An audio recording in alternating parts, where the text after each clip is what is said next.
Walking back to join the others, Riverpaw tried her best to meet their eyes. Stonepaw and Echopaw stared in shock at her torn pelt. The other clan cats seemed just as bewildered, and Riverpaw realized it probably wasn't normal for an apprentice and mentor to fight in such a way. As the she-cat settled down beside her friends, Echopaw couldn't seem to hold it in any longer. "What were you thinking?" the she-cat exclaimed. "I don't believe I was," Riverpaw responded with a nervous grin. Her friends didn't seem to find it funny. "River, you?" Stonepaw struggled for words, looking away. "You really had us worried. How could you attack Ashheart like that?" Riverpaw didn't reply. She tried to take a moment and sort through all the things she could say. She couldn't snap at them not to talk about it. Thinking for more than a moment, she knew that wasn't the right move. Then again, the she-cat had no idea what else there was. What's the right thing? What wouldn't hurt their feelings? "If you don't want to talk, that's fine," Stonepaw meowed. Riverpaw glanced over at the Tom, recognizing the suppressed frustration and concern in his mew. He stood. "Sort through it on your own if that's what you need." Echopaw and Riverpaw watched him go, stalking toward the cave. After a few moments, Echopaw sighed. "He's really got it bad, huh?" "Got what?" Riverpaw asked, bewildered. Echopaw only glanced over with a slight smile. "Don't worry about it. Did you get any punishment from Ashheart? Did you work it out?" I think he just wanted me to realize something. And I have. I'm sorry I didn't listen to you before." Echopaw shrugged. "It's fine. In the future, I hope you listen to me. But for now, I know you can be impulsive." Riverpaw felt a spark of anger and humor in her throat. "Me? Impulsive? What about you, Mrs. I'm going to charge toward that eagle and try to ride it?" But that isn't impulse. That's curiosity and scientific exploration. Imagine an army of cats riding eagles. It would be glorious. It's the future, Riverpaw." "It's impossible," Riverpaw laughed, wincing slightly. She ignored the slight prick of pain from her wounds and pushed Echopaw playfully. "Wasn't your dream to lead ThunderClan one day? Why not focus on that instead of your crazy schemes?" "One of those crazy schemes will surely make me leader one day. Mark my words." The tortoiseshell cat had a fire in her eyes again, and it melted some of the ice gathering in Riverpaw's heart. As the two sat giggling together under the rolling gray clouds, Riverpaw remembered one of her first days with ThunderClan, when Echopaw somehow managed to become her first real friend in a matter of days. "I'm jealous of whatever magic keeps her shining." "Echo," Riverpaw mewed quietly as their laughter faded. I don't think I ever..." A flash of embarrassment choked the words, and the brown cat cleared her throat. You can call me Riv if you want." Echopaw stared in silence, her face slowly breaking into a beaming smile. "I thought you told me not to." "I'll try to be okay with it," Riverpaw managed. Her friend leaned over and rubbed her head against the cat's chin. "Then I'll only use it occasionally at first," Echopaw meowed happily. Riverpaw found herself smiling. "Thanks." The two continued to talk for a while more. When Riverpaw began to clean her wounds, her friend bent to help. Stonepaw returned with a mouse, and they all shared the small meal in silence. When they had finished, Riverpaw apologized to the Tom. He flattened his ears and waved a paw with a, "Don't worry about it." But she could tell something was still bothering him. Not for the first time, she was envious of Echopaw's confidence. Perhaps she would know what to say to the Tom. The three tried to relax, slipping into their joking mood to alleviate some of the tension. Ashart stuck close by, sitting with the other clan cats and talking quietly. Looking over at the warriors, Riverpaw realized how much closer they seemed to be. Perhaps it was simply the unusual and stressful situation forcing their cooperation.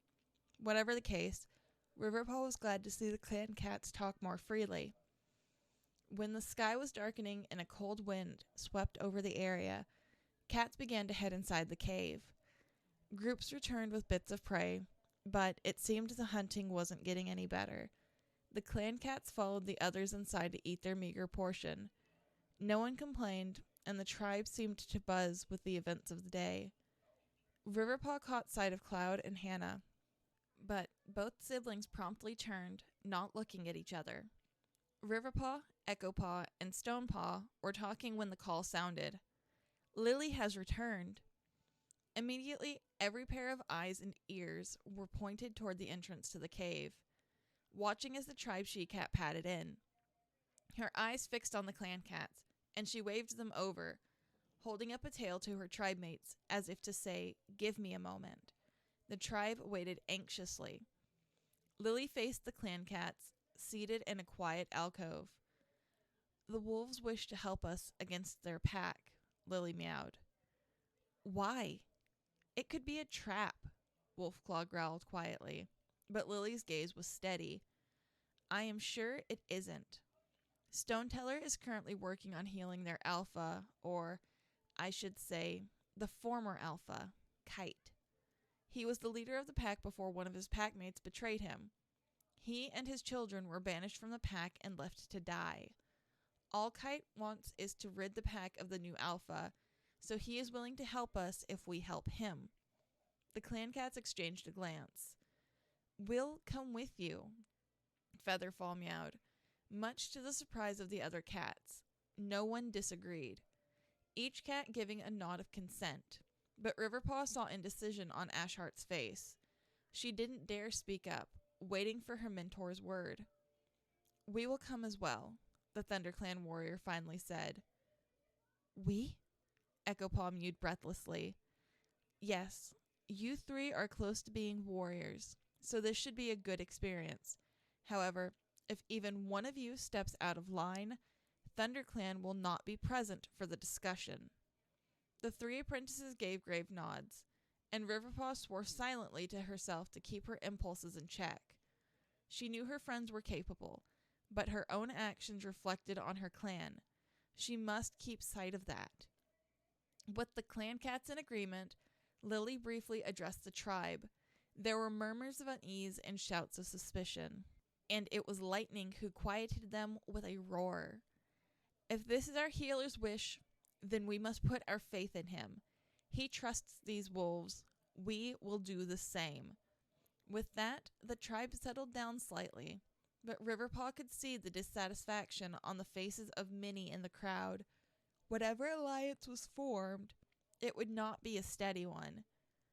Lightning agreed to stay behind and keep order as Lily led the clan cats out of the cave. Hearts racing, the group slipped over the mountain rocks, moon rising overhead and bathing the world in silver.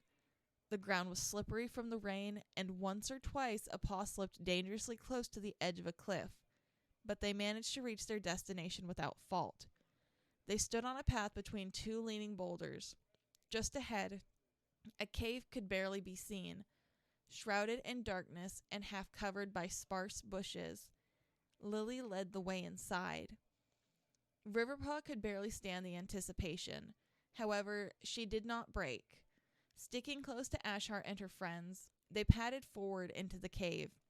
As their eyes adjusted, Riverpaw's fur stood on end. Before them, stretched across the back of the cave, was a giant wolf. His white fur was ragged, a sign of hardships and battle, and across his side a large amount of leaves, cobwebs, and healing poultices had been spread. Remnants of blood still coated the ground and patches of the great wolf's pelt, but it seemed someone had done their best to keep him clean. Still, there was a foul reek in the air. Beside the wolf sat two others, staring with small golden eyes at the new cats. Next to them, and directly by the white wolf's head, was the wild she-cat from before.